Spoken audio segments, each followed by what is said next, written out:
আসসালামু আলাইকুম। সবাই কেমন আছেন? আশা করি সবাই ভালো আছেন। দেশ এবং প্রবাস থেকে যারা আমাকে দেখছেন তাদের সবাইকে স্বাগতম। আমি মোহাম্মদ মেহেদী হাসান সোহেল সরকার, আইনজীবী, জেলা ও দায়রা জজ আদালত, কুমিল্লা। আপনাদের সামনে আমি একটা বিষয় আলোচনা করব এই মুহূর্তে। সেটা হলো, দেশ এবং প্রবাস থেকে অনেকে আমাদের কাছে জানতে চান যে স্যার, আমার সম্পত্তিতে একটা ভুয়া দলিল হয়েছে। অর্থাৎ আমার সম্পত্তিটাকে জোর করে ভূ দখল করার জন্য অথবা আমার সম্পত্তিটাকে অবৈধভাবে নিয়ে যাওয়ার জন্য কৌশল করে আমার সম্পত্তির উপরে একটা ভুয়া দলিল করেছে। এই দলিলটা নিয়ে কি করা যাবে? এই দলিলটা কিভাবে বাদ করা যাবে? দেওয়ানি মামলার মাধ্যমে কি তাড়াতাড়ি বাদ করা যাবে, অথবা কোনো ফৌজদারি মামলা বা নতুন আইন যে হয়েছে এই আইনে কি বাদ করা যাবে কিনা, অথবা আরও কত বছরের ভিতরে এই যে দলিলটা বাতিল করার জন্য এই ভুয়া দলিলটা বাতিল করতে হবে? এবং এই ভুয়া যে দলিলটা হয়েছে, এই ভুয়া দলিলটা প্রমাণ করবেন কিভাবে এটা যে ভুয়া দলিল? আসলে এই দলিল সংক্রান্ত বিষয়টা ওকালতির ভিতরে অন্যতম একটা খুব বড় একটা বিষয়, যে জায়গায় আপনি কথা বলতে চাইলে ঘন্টার পর ঘন্টা কথা বলতে পারবেন। আসলে আমি মেইন বিষয়গুলো নিয়ে একটু আলোচনা করার চেষ্টা করতেছি। দেখেন, যদি এমন হয় যে আপনার সম্পত্তিতে কোনো জাল বা ভুয়া দলিল করা হয়েছে, সেই দলিলটা তো বাতিল করতে হবে। সেটা দেওয়ানি এবং ফৌজদারি আপনি দুই উপায়ে চেষ্টা করতে পারবেন। তবে সত্যিকার অর্থে আপনি দেওয়ানি আদালতের মাধ্যমে দলিলটা বাতিল করতে হবে।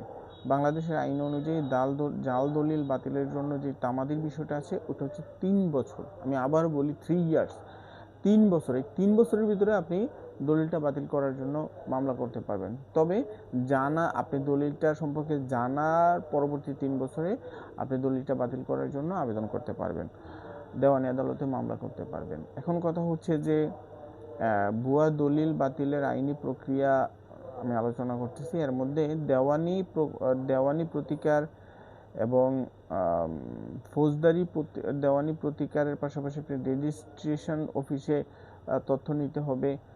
ফৌজদারি প্রতিকার এবং শাস্তি ভূমি অফিসে আবেদন, অর্থাৎ নামজারি বাতিল, এই বিষয়গুলো নিয়ে ধাপে ধাপে আলোচনা করব। আমি প্রথমে আলোচনা করতেছি হচ্ছে দেওয়ানি প্রতিকার, অর্থাৎ দলিল বাতিলের জন্য আপনি যে প্রতিকারটা যে প্রতিকারটা আপনাকে নিতে হবে, সেটা হচ্ছে আপনি দেওয়ানি আদালতে দলিল বাতিলের জন্য মামলা করতে হবে। এখন কথা হচ্ছে, আইনি ভিত্তি জাল দলিল বাতিলের জন্য আপনি দেওয়ানি আদালতে মামলা করবেন। আইনি ভিত্তি অর্থাৎ কোন আইনে মামলা করবেন, এটা হচ্ছে আপনি সুনির্দিষ্ট প্রতিকার আইন 1877, এই স্পেসিফিক রিলিফ অ্যাক্ট 1877, এটা 39 আদেশ অনুযায়ী, 39 ধারা অনুযায়ী আপনি দলিল বাতিলের জন্য মামলা করা লাগবে। এই দলিল বাতিলের জন্য একটাই ধারা, এটা হচ্ছে 39 ধারা, এটা হচ্ছে স্পেসিফিক রিলিফ অ্যাক্ট। তবে এটা দেওয়ানি কার্যবিধি অনুযায়ী মামলা চলবে। সময়সীমা তামাদি আইন অনুযায়ী এর জন্য সময়সীমাটা তো আমি আগেই বললাম, 3 বছরের ভিতরে মামলাটা করতে হবে। এবং অতিরিক্ত দাবির পাশাপাশি যদি আপনার জমিটা বেদখল হয়ে যায়, তবে দলিল বাতিলের পাশাপাশি আপনি জমিটা ফিরে পেয়ে, মানে দখলটাও ফিরে পাওয়ার জন্য আপনি দাবি করতে পারবেন। এই ধরনের মামলার কোর্ট ফি যেটা দিতে হবে আপনার, এটা মামলার ধরন অনুযায়ী কোর্ট ফিটা আসবে। কোর্ট ফি নির্ধারিত কোর্ট ফি আছে, অনির্ধারিত কোর্ট ফি আছে। আপনার যতটুকু হিসাব করে যা আসার তাই আসবে। এখন এটা যখন জানলেন আপনার দলিলটা বাতিল করতে হবে, এক্ষেত্রে আপনি রেজিস্ট্রেশন অফিসে একটু হালনাগাদ করতে হবে। দলিলটা বাতিলের বা দলিলটা সম্পর্কে তথ্য নিতে হবে। আদালতে দলিল বাতিলের রায় অথবা ডিক্রি দিলে আপনার শেষ কাজ হচ্ছে আদালতে রেজিস্ট্রি অফিসে কাজ করা। আদালতের রায়ের একটি সার্টিফাইড কপি সংশ্লিষ্ট সাব রেজিস্ট্রি অফিসে জমা দিতে হবে। আপনি আদালতে যে রায়টা দিল, আদালত দলিল বাতিলের জন্য যে মামলার পরে যে রায় দিল, সেই রায়ের কপিটা আপনি সাব রেজিস্ট্রি অফিসে সার্টিফাইড কপিটা জমা দিবেন। এবং রেজিস্ট্রেশন কর্মকর্তা তখন মূল বালাম বইতে দলিলটি বাতিল হয়েছে বলে লিখে রাখবেন। এখন আপনি একটা জিনিস, দলিল বাতিল হয়েছে, তার কাছে তো ভুয়া দলিল আছে, তো দলিলটা যে বাতিল হয়েছে সেইটা আপনি কীভাবে, আপনার বিবাদী যে আছে, এইটা হলো যে রেজিস্ট্রেশন কর্মকর্তা যে রেজিস্ট্রি করে, সে মূল বালাম যদি জেলাতে চলেও যায়, এটাকে ডেকে এনে, বালামটা এনে এই মূল বালামের আপনার দলিলটা যে মূল বালামের যে পাতাটায় লেখা হয়েছে ওই জায়গায় আপনার একটা পাশে নোট লেখা থাকবে যে এই দলিলটা বাতিল করা হলো। মজার বিষয়, দলিলটা একেবারেই বাতিল হলো এবং পরবর্তীতে যতবার এই দলিলটা ভুয়া উঠাবে এটাকে বাতিলকৃত বলে বলা হবে। এখন আপনি ইচ্ছা করলে এই বিষয়ে ফৌজদারি প্রতিকারও চাইতে পারেন, দেওয়ানি প্রতিকার তো চাইলেন, পাশাপাশি আপনি এটা তো একটা অপরাধ ভুয়া দলিল করা। এখন আপনি এটা ফৌজদারি কার্যবিধি ফৌজদারি অনুযায়ী ফৌজদারি একটা প্রতিকার চেতে পারেন। সেটা হচ্ছে দলিল জাল করা একটি ফৌজদারি অপরাধ।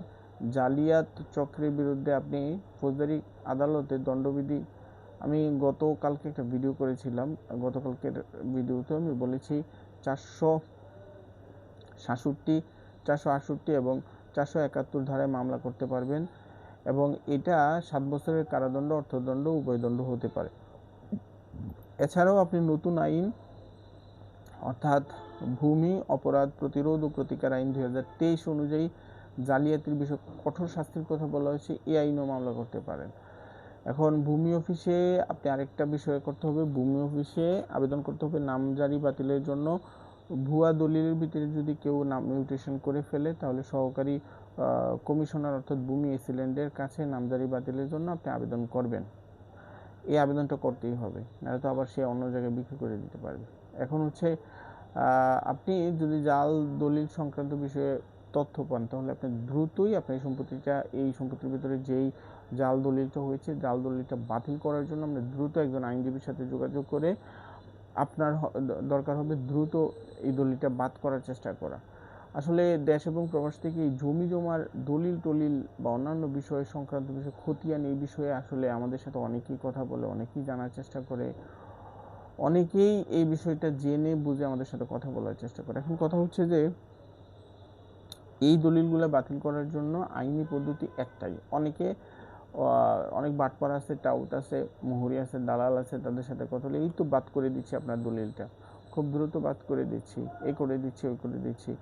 আসলে এগুলো সম্পূর্ণরূপে হচ্ছে প্রতারণা।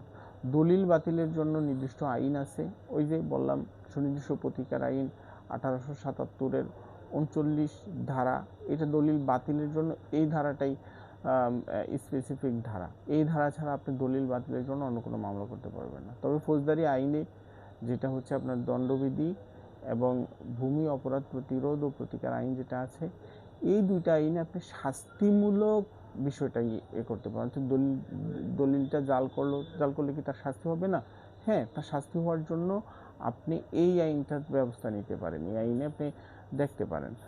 দেশ এবং প্রবাস থেকে যারা আমাকে দেখছেন তাদেরকে আমার ভিডিও যদি ভালো লাগে বললাম যে আমার ভিডিওটা শেয়ার করে দিবেন, পাশাপাশি আমার যে ফেসবুক পেজ আছে সেটাকে ফলো করবেন এবং আমার ইউটিউব চ্যানেলটা সাবস্ক্রাইব করে দিবেন।